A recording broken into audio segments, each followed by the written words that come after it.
Hi, my name is Rupert Scammell, and I'm going to be talking to you today about RSA's Identity Protection and Verification Suite. This is a suite of products and services that RSA has put together to protect identities in the electronic world.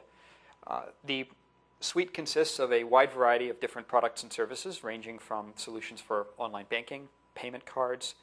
initial identity verification at the point of account opening. And I'm going to take you through the individual product and service offerings and show you how we've tied them together in a very efficient and intelligent way that allows information to be shared between these products and services and of identities verified and fraud mitigated. So I'd like to start off with a product that you've almost certainly used as an online banking consumer but have probably never heard of. This is the RSA Adaptive Authentication product. And this product sits inside and attaches to online banking applications ranging from retail banking, commercial banking, treasury management. And as an online banking consumer, you may have encountered, especially a couple of years ago, a scenario in which you signed into your online banking for the first time, or one day you'd had an account for a while and signed in, and rather than seeing your account balance, you were asked a series of questions and also possibly asked to select an image. And this was the end-user manifestation of the adaptive authentication product.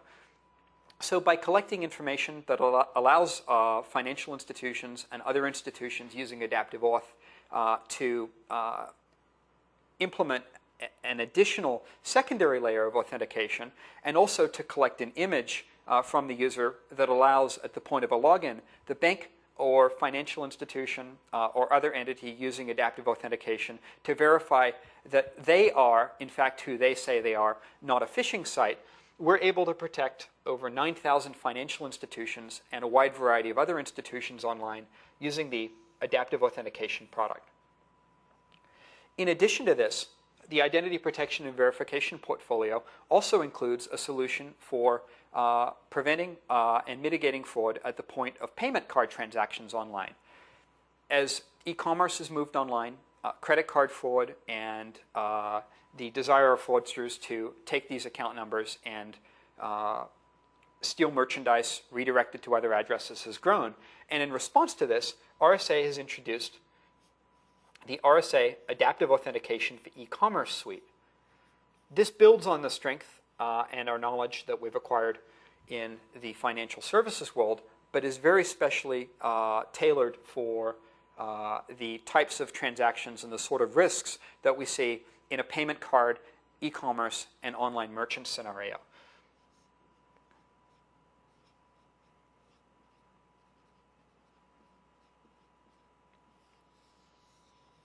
In addition to this, one of the things that many institutions, especially banks, have wanted to do for a long time, but have been hampered by in terms of worrying about fraud, worrying that fraudsters might create accounts called mule accounts that would be used to perpetrate cash-out fraud in which money is stolen from an account, and an account that's newly created online is used as a method of taking this information and ultimately using it to get cash out of an ATM. Banks have wanted to offer the ability to open accounts online, but have been afraid to do so because the transaction involved is very different from someone coming into a branch, putting an ID down on a desk, and then asking to open an account. When you're online, you can't see their face, you can't match it up, you can't verify their identity, until now. Using a product called RSA Knowledge-Based Authentication, RSA in the US, in Canada, and the UK is able to, given a small amount of information that a customer naturally provides at the point of an account opening, such as a name, an address, and a social security number, able to go off and very quickly query a set of public and private databases and using an intelligent question engine, create questions that are related to activities that the user has done in their past life. For instance, you may have purchased a car at a certain time. That car is a certain color. You lived in an apartment in university. And that's actually an excellent example. When I was giving this demonstration at a recent RSA conference, I happened to use my own information, type this information into knowledge-based authentication. And one of the questions that came back, which was in a multiple choice format, was the address of the apartment that I'd lived at in university. This is a question that I can assure you not even my mother would have been able to provide a correct answer for. It was presented in a multiple choice format. The answers that surrounded it made sense from a geographic standpoint, so it wasn't simply a matter of knowing which town I'd gone to university in. And it would have been very, very difficult for a fraudster and even a member of my own family to come up with a correct answer. Do 3 or 4 of those, and this is information, by the way, that is top of mind. It is something you're going to know, you're going to remember from your past history, you're not going to have to go and look it up, and you have a very powerful solution for rapidly identifying that a person is who they say they are, and that a synthetic identity that's been stolen, for instance, through an identity theft ring or the fraud underworld, is not actually being used to create this particular account. So that's RSA knowledge-based authentication. Additionally, we have the ability to, through a series of products and services called RSA Fraud Action, to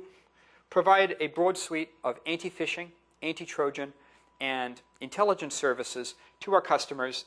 that enable them, in turn, to detect when phishing attacks are in progress,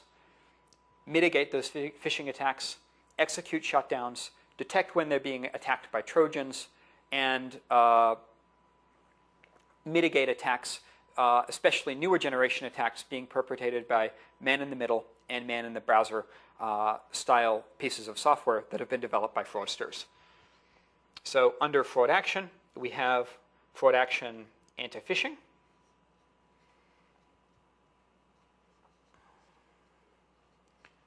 and fraud action anti-Trojan. The power of this system is that when it comes to shutting down, identifying, and mitigating phishing and Trojan attacks, RSA has a command center that operates 24 hours a day, 7 days a week, 365 days a year, with individuals who are actively watching for phishing attacks perpetrated on our customers, and with a connection to internet service providers, law enforcement agencies, and other financial institutions, we're very rapidly able to detect when attacks are occurring and develop a strategy for shutdown. Additionally, a dedicated team of individuals who are capable of pulling in Trojans and malware that are floating around in the underworld used to target our customers, take that malware apart, identify how it works, identify who it's targeting, and then use that in order to cut off the command and control and the drop sites that are being used by the Trojan to do its work. However, all of this information and all of these products and services are well and good on their own, but RSA has chosen to take this suite of products and services one step further. We do this by implementing a shared fraud network called the RSA eFraud network.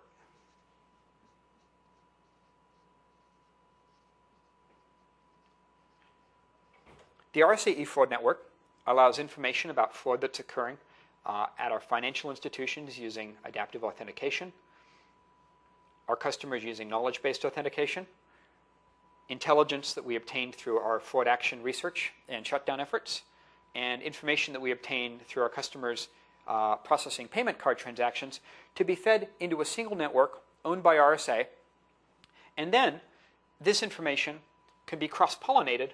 between products. So, to give an example, if we'd seen fraud from a particular network address on the e-commerce side, for instance, someone used a credit card to fraudulently purchase a lounge chair from Amazon, and now we see that IP address being used in association with a wire transfer over at one of the financial institutions that are protected by adaptive authentication. Before that financial institution has it ever seen that IP address in association with fraud on their side, they can look into this network provided by RSA and say, aha, there's a risk associated with this network address. there's a risk associated with this device, there's a risk associated with this account to which we're being asked to transfer money, we need to stop this. And when you have the breadth of RSA adaptive authentication at over 9,000 financial institutions, innumerable merchants making use of RSA adaptive authentication for e-commerce, and the intelligence that RSA brings to bear with RSA fraud action, you have an enormously powerful solution that enables financial institutions, hospitals, governments, and other institutions to be not only reactive but proactive at addressing and mitigating the causes and solutions of fraud.